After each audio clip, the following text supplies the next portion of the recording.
Hey Tim, look at this. Needs work. Hey Tim, how about this? Still needs work. Darn it. How about this? Nice, high five.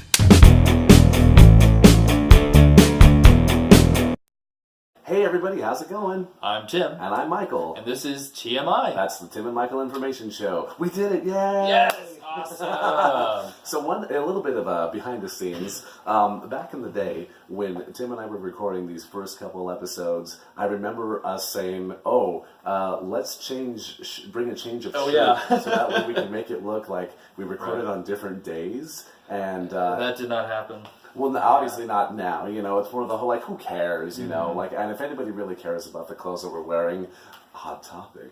Actually, I don't know. Hot topic.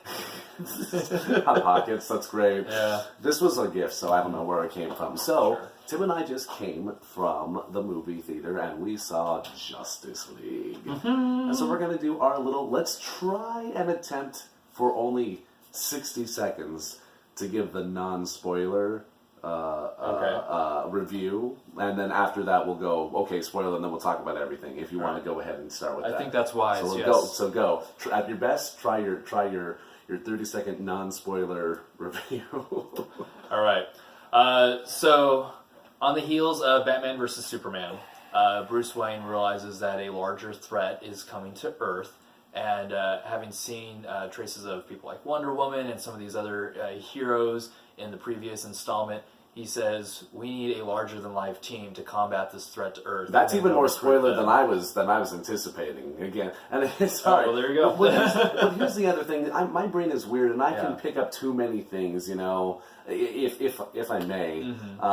It's been a long time since I've asked you if I may. You may. If I may. I thought that it was a great new balance of tone. I feel like maybe some of our other films in the past felt like they were definitely within a type of a mold. This newer one, maybe because of the infusing of characters, or maybe because they were listening to fans or whatever, I just felt like it was a very delightful film. It was. It was definitely not as heavy as the last couple. I know the DC films have, for better or for worse, been regarded as having this dark, heavier setting. And this alluded to that on and off, but it did not paint the tone of the entire film. It was a nice palette. Also, we were talking about on the way back over, it's hard when you have other comic book movies being made so much in mass and volume. And it's almost like saying, well, what do you like better, and what do you want to... And you don't want to compare them, but they're the easiest thing to compare it to, you know, as we have all of these Marvel posters behind us, Right. you know. I like that one right back there. Let's go into the spoilers now, just our full-on everything about it. Sure. So. The movie's been out for a month and a half, so I think if Has you it really? have planned to see it, you've probably seen it by now. I'm slow. I'm slow on the me too. uptake this time around. I love shots that feel like they're right out of a comic book. There were so many of them in this film. And I thought there were in Batman Superman too, but there were so many cool little, like when you see Batman and he's on the little ledge, you know, it's just there. It almost doesn't look real. It's like something out of a horror movie or a dream. You know, he was just, and I was like, yes. Batman. And, I'm sorry, I'm jumping ahead. No, that's okay. Elfman, You're excited. doing music. I knew I heard a original Batman chord in there, or from the horns, or whatever it was from the orchestra. I knew I did.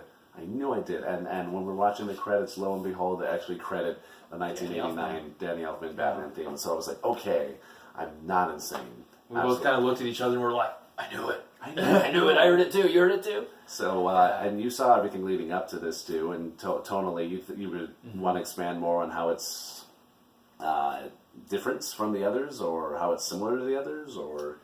Yeah, that's, that's a lot to unpack. I think, this is definitely, this is the first time we've really seen a team. I haven't seen Suicide Squad. That's the one installment I haven't seen.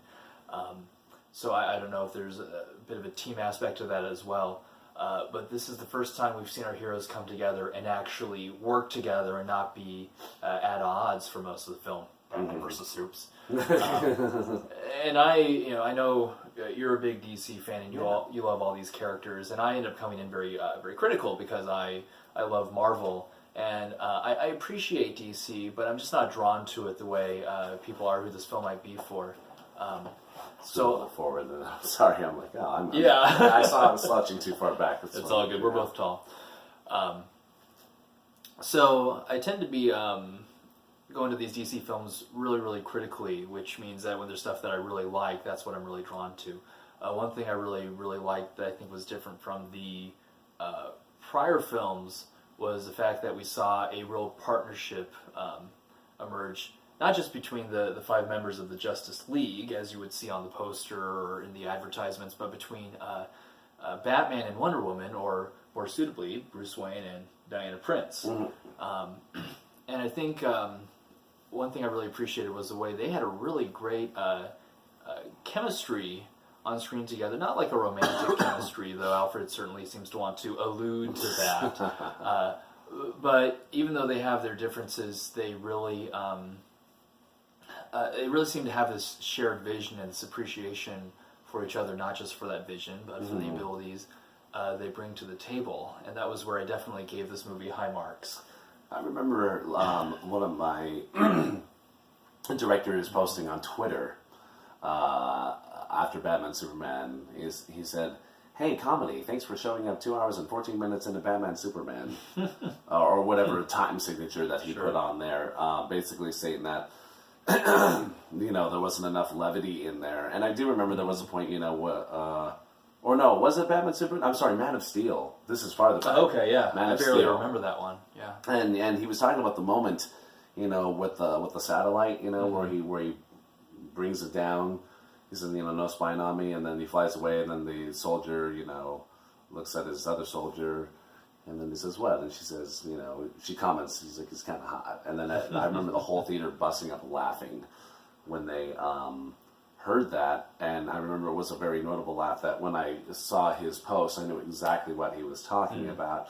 And I don't think that's a nitpicky note at all. Another guy that I know from work who designs our mazes, Daniel Miller, always said, you get the best scare after you have your best laugh. And so that's why even in designing things like, scary stuff, you always want to put jokes in there or funny things, because if you play it one note, you're probably going to get a little tired. But if you give a little bit of back and forth, you really feel a great gambit of emotion. And so, Barry is funny. he was. Barry He really was. is funny. Visual effects too. Oh my goodness. I can't even so much as build a 3D model on Maya, let alone I'm watching what everybody's doing with these, figures. So yeah, I really liked. Oh, and I love that they've alluded to more people.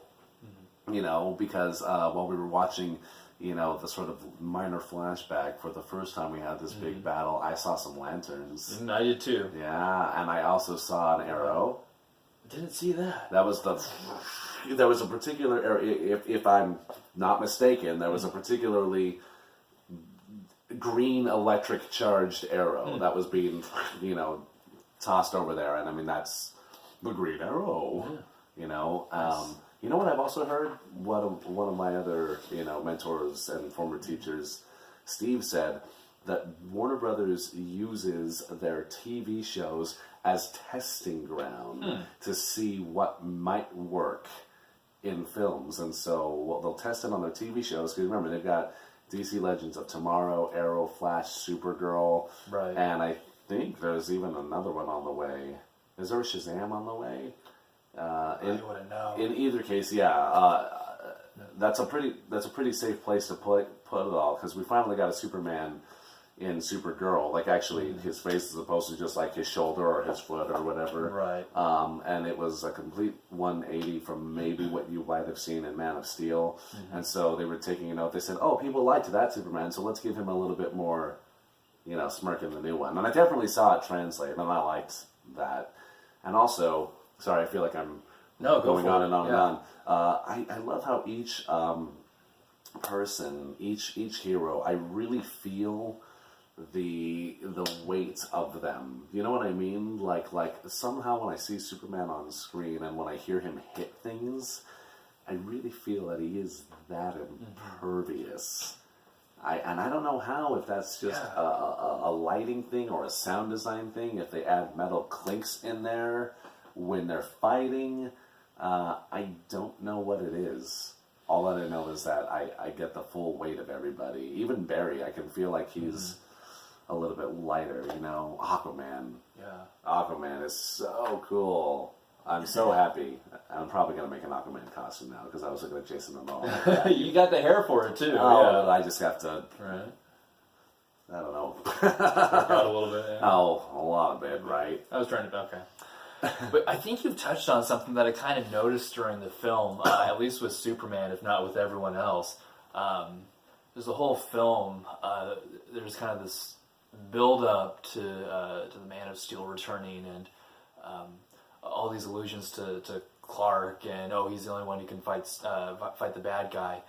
And they create this larger-than-life Titan, and then somehow when he does return... he does have that Titan-esque quality. I mean, the way he punches and the way he walks and carries himself. Every little moment that they have, like, you know, where he was, you know, looking, you know, while things there, there was a lot of slow motion shots in this movie, and I don't think that they did too many at all. Not that that would be an issue for anybody, but I remember, like when he's first resurrected, and then Barry's trying to run around, and then he's already holding everybody, but then you see his eyes shift, and then you see his head there, and you're like, He's just entered Barry's world, which nobody does. But it also gives us a glimpse into how fast he actually can move, you know, like he is Superman. Even if you play the Lego games, Which I love. Yeah, Lego Batman 2, the first one that gave us Superman, I mean, I really felt they had balanced everybody out. You know, even in a Lego game, you know, I mean, he's impervious, you know, he has a laser sight, he can fly around, you know, but he's still pretty fast, you know, if you kick in his, you know, super fight, you know, he can keep up with little flashes he's running around. So yeah, again, just those visual moments and the really good dynamic, you know, Cube falling, barely hitting the water, barely touching things, the way that Barry hits, you know, the sword, comes back at her. A lot of great shots too, just with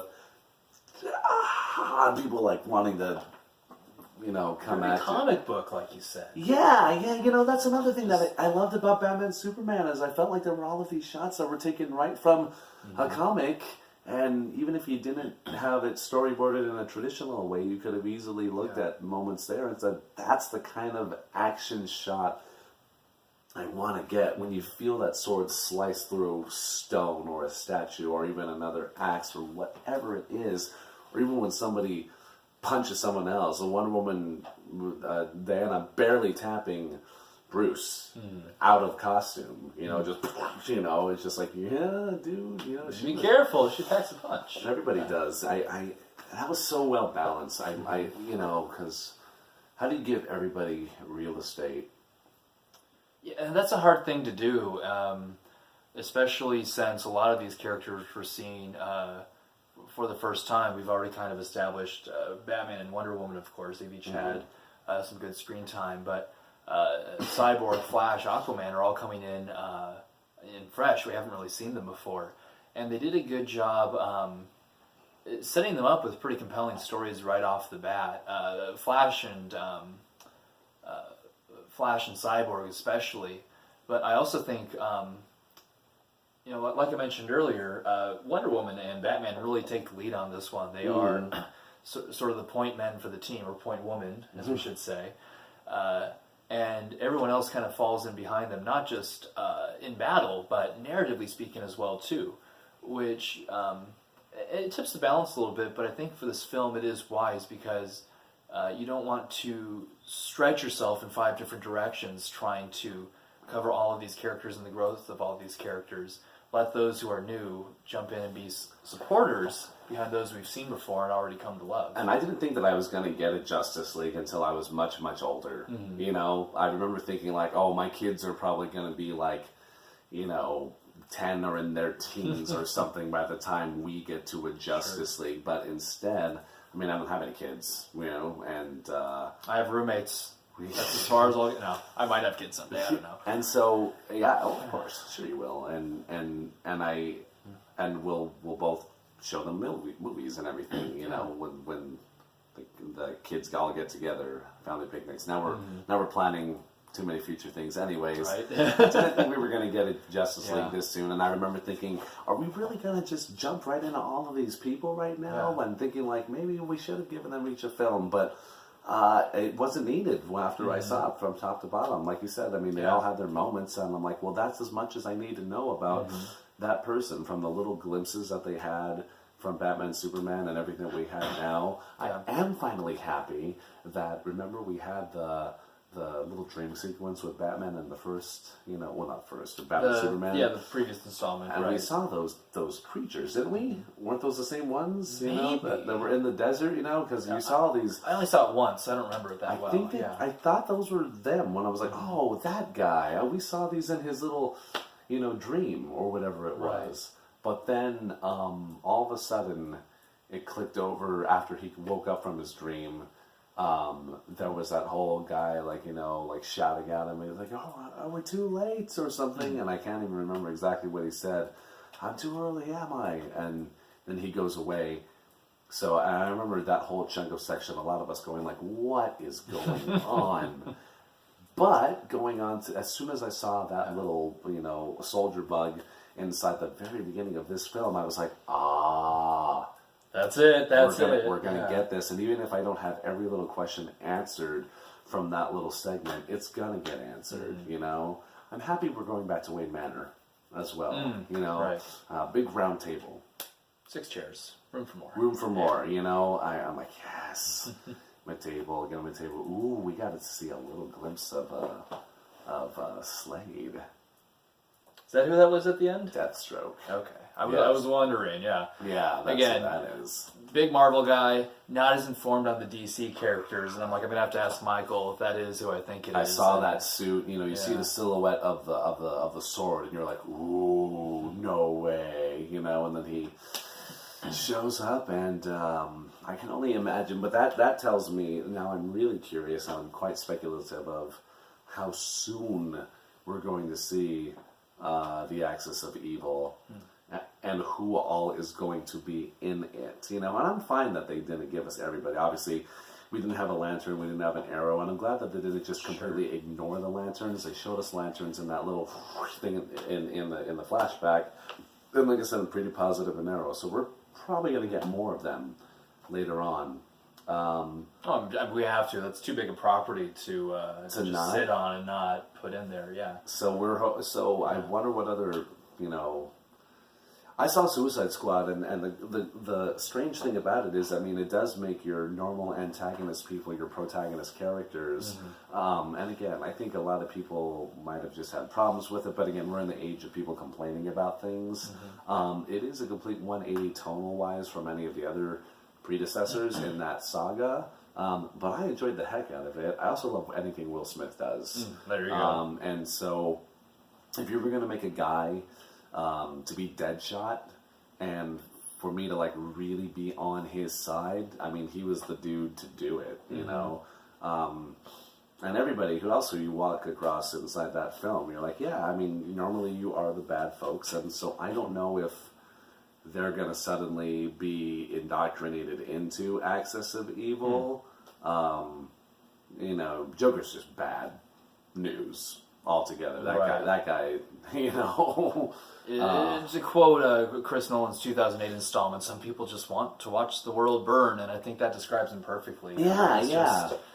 People rag on Jared Leto as much as they want. I dug it. I liked it. I really, really did. Again, if you get a chance to see Suicide Squad, like I said, very, very different from any of the others, and also gives you just more into the mythos of everything that's happening. So, I hope to see more of those people. Do you know anything about what's coming up on the horizon? I know snippets. I think we are getting a dedicated Aquaman film, a dedicated Flash film. kind of the same pattern that Marvel's been doing for years, where you brought them all together. Now they're going to go off to their own installments. Do you think it will be that dedicated, or do you foresee sort of like some of these later films where they start to jump ship and appear with each other? I mean, I'm how? not sure, but I do appreciate that Marvel's been doing that, and I think that'd be a natural course for DC to take. But I also like that DC has been doing their own thing as well. Every time every one of us, even me, I say something like, "Oh, I thought we would have done this," I have to remind myself, "No, they're going to do their own thing. Let them do their own thing, and they know what they're doing." No matter who argues with us. So, in light of that last comment, and this may be counterintuitive, we've talked a lot about what we liked about the film. Is there anything you would have changed or done differently with this film? Anything you maybe didn't like? That's such a weird place for me to ever say anything I didn't like about a film, because I don't know the whole backstory about what goes into a film. When I used to do I still do, because I get invited back to them, the directors' festivals. Yes. I remember the first couple of years that I had done that, I'm feeling I had put so much work into my shows, and also feeling like none of the work I did behind the scenes mattered. It's all the final results, Right. Ken Parks once said, nobody cares about who you hang. Not who you hang. Nobody cares about our show. I got grim really fast. Sorry, no. Referring to the hanging at Not Scary Farm. He says, nobody cares about your show if they don't agree with who you hang. Because it's the ending. And jumping the swordfish, with John Travolta, his beginning monologue starts with, the ending is the most important part of your film. If they don't agree with your ending, to hell with the rest of your story. So I don't know the whole backstory about what does and doesn't go on, so I don't ever feel like, oh, well, I wish I could have seen this. And I really had a good time, watching it. I mean, if I had to, for the sake of saying anything, I don't know. I've always wanted to see a little bit more, a little bit of a different something tender between Clark and Lois, because we got a little bit of it, when he literally jumped into the tub with her in Batman Superman, Right. That's sort of the, he's more than just the hero of the world, he was also our hero of just the all-American. Superman is super, but he's also a man. He's human. They said it in this film, he's more human than me. Right. Yeah. And so just those little human qualities, I absolutely teared up when he sees his mom, or when his mom sees him later in this film. And so, I mean, I'm easily moved by moments like that, and I feel like there's always a little bit more opportunity to make yourself a little bit more vulnerable. So I mean, that's about all. I can't really put anything else other definitive on what I would change. What about you? There's a few things. I remember during probably the first act, it seemed like some of the pacing was a bit strange and out of order. I also feel like there were sort of 3 different beginnings to the film that they had ideas for and just put them all in one right after the other. But all throughout, it's still a fun film. It's still enjoyable. Again, the nice tight narrative with Bruce and Diana all the way through, and then by the time you get to the second act, it wraps up nicely and ties itself in a neat little package with a bow. I will say, when we finally get to Barry, and then he has his immediate, I'm in. I remember our whole audience going it was great, because I think we were half expecting him to be like, I don't know anything about anything, and him say no, give him another hard time. But instead, he just went right for it. Yeah. And I remember just thoroughly enjoying the film anytime that I saw him. And so I don't know if that's like a point of engagement that we call it, and if I wanted that sort of spark sooner. I don't know. I didn't think I needed. I had a lot of really nice pictures that I had seen in moments earlier, so I don't know. Yeah. I think we went out to have a good time, and that's exactly what we got. Yeah, and I'm excited for more. I really do hope. And we were also, to kind of close this off, we were talking on the way over about, critics can say one thing. I mean, we're even just 2 people, but remember, the needs of the many outweigh the needs of the few. And so obviously, and I don't like to get swayed by too many critics, because even if somebody doesn't like something, box office will kind of speak for itself. Like we were saying, Alice in Wonderland. A lot of people had some critical things to say about Tim Burton's Alice in Wonderland, but it grossed $1 billion worldwide. So did pretty dang well. Yeah, I have to check to see how well this film is doing, or is doing. It's still in theaters, because unfortunately, that's the only thing that'll ever stop one of your films from continuing on, and because it's the people who control the money want to make more money, right? And they don't necessarily. I'm getting into a whole different subject now with producers and directors and the artistic side, and maybe we can save that for another thing. Yeah, so definitely. Because I know if you let me go, I'll spin into something else. So, yeah. Thanks for watching, everybody. If you have made it through the whole, how long did we make this? Oh my goodness! Not sure, where are we at? Wow, that was 25 minutes. Holy cow! We might have to pare that down, or maybe not. It was a long film. Background. So thanks for tuning in, everybody. We'll see you soon.